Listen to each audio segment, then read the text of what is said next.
So happy Wednesday everyone. So umaga tayo mag-open ngayon dahil si mother is hindi makakapag-open ng tindahan ng 8 o'clock. So nagigising naman tayo ng 6 o'clock. So itatry natin mag-experiment. Mag-open tayo na mas maaga. So naka-open tayo ng 6:10 dahil na hinanap ko pa yung susi. Hindi ko makita kung nasaan ang susi.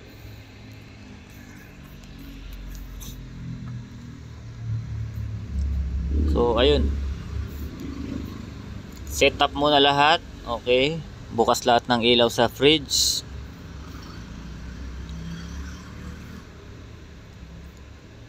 Tapos clean lang yung area. Ayan. Clear lang natin yung area. So 6:10. 6:10 tayo nag-open. 6:15. O yun na nga. Meron na nga customer. Meron na buhay naman.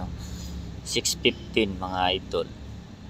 So yung experiment natin is meron ng customer ng between 6 to 8 o'clock.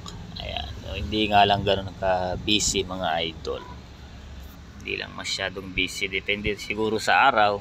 Ngayon lang tayo nag-open ng 6 dahil si mother is hindi makakapag-open. So sayang naman ang oras, mag-open na rin tayo. So yun. Siyempre mga kasari-sari is pag nagtitindahan ka is kailangan is on time ka. Hindi pwedeng late ka nagbubukas. Hindi pwedeng paiba-iba ka ng oras. Kailangan same time. Okay, walang late, walang over. Sakto lang mga idol. So, pag may time naman magbukas ng maaga is maaga tayo magbubukas dahil sayang naman ang benta mga idol. No? Kailangan matyaga ka mga kasari-sari ano.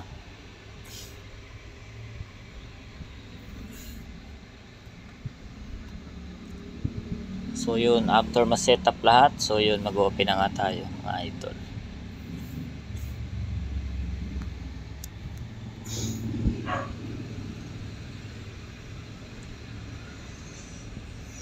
Para sa mga hindi nakakaalam ng mga followers ko, no?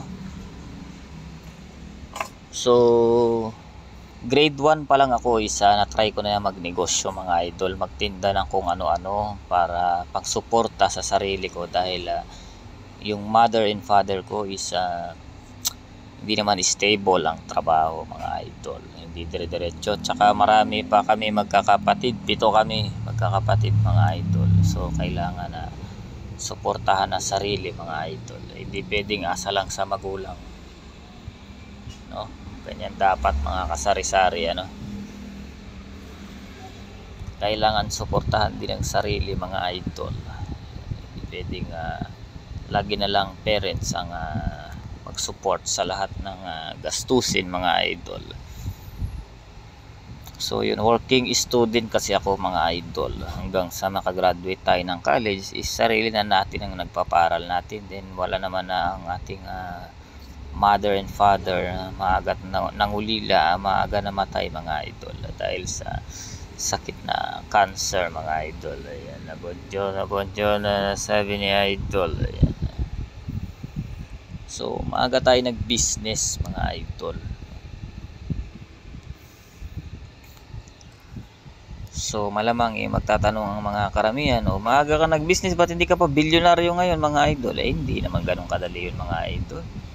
Hindi ganun kadali yan. Dugo at pawis yan mga idol. Hanggang ngayon is nagtatrabaho pa rin tayo, nagbabarko pa rin tayo mga idol. Nagsimula pala ako magbarko mga idol year 2016 mga idol. Okay, simula ako magbarko year 2016, and before ako magbarko marami akong experience na trabaho, iba't ibang klase ng trabaho, more on restaurant, dining, convenience store. Yan ang mga naging trabaho natin mga idol. Sabi ni idol, so nagtrabaho rin tayo sa Mitsubishi, trabaho tayo sa Mitsubishi, Family Mart, ayan, service crew, pinakamatagal tayo nag-service crew dahil yun naman talaga ang mga trabaho ng working student kadalasan, lalo na college, no? Service crew dahil mababa lang ang oras. Yan ang mga naging experience natin mga idol. So itong tindahan is kay mother, ito support lang tayo, tulong lang pag may time, pag may free time, ayan, bantay tayo.